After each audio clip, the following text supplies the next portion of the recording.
उझबेकिस्तानातला जो परकीय आक्रमक होता औरंगजेब, ज्याने या देशावरती, या भारतातील असंख्य मंदिरं तोडली, कित्येक महिलांच्या आबरू लुटल्या आणि इथला देश विध्वंस करण्याचा प्रयत्न त्याने केला। आणि अशा औरंगजेबाची कबर आपल्या छत्रपती संभाजीनगर मधल्या खुलताबाद येथे त्या ठिकाणी आहे। त्या खुलताबाद येथील कबरीच्या भोवती मोठ्या प्रमाणात अतिक्रमण करून तिथला जो स्थानिक जिहादी समाज आहे तो तिथे त्याचं महिमा मंडन करतोय। त्याच्या विरोधात आज विश्व हिंदू परिषद अंतर्गत बजरंग दलाच्या वतीने महाराष्ट्रभर राज्यव्यापी आंदोलन हे हाती घेण्यात आलेलं आहे। जसं की आपल्या सगळ्यांना माहित असेल, या महाराष्ट्र राज्याचे मुख्यमंत्री देवेंद्र फडणवीस साहेब असतील किंवा उपमुख्यमंत्री एकनाथ शिंदे साहेब असतील, यांनी सुद्धा त्यांच्या भाषणात विधान भवनात हे सांगितलं की ही औरंगजेबाची कबर आम्ही उखडून काढू।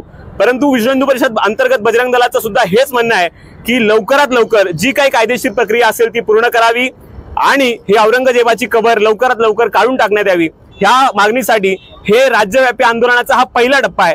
हा बजरंग दलाने घेतलेला एक मोठा आंदोलनाचा भाग आहे। हा पहिला टप्पा जरी असला, ह्याच्या पुढे आम्ही साधारण 1 महिन्याचा वेळ या सरकारला दिलेला आहे।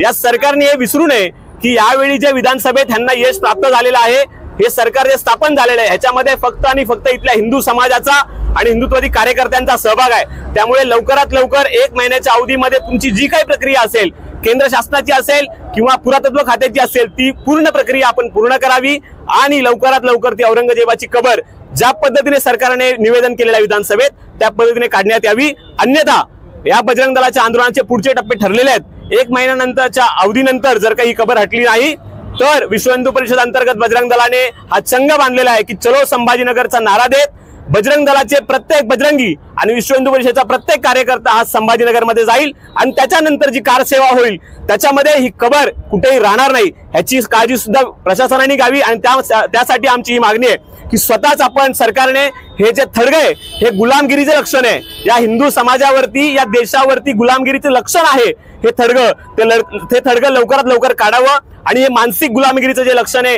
हे पूर्ण हिंदुस्थानातून मिटवून टाकावं अशी आमची विश्व हिंदू परिषद अंतर्गत बजरंग दलाची आग्रही मागणी आहे। आणि त्यासाठी आज छत्रपती श्री शिवाजी महाराज चौक वाशी या ठिकाणी शिवजयंतीच्या दिवशीच आम्ही हे आंदोलन हाती घेतलेलं आहे आणि हे आंदोलन असंच पुढे चालणार आहे।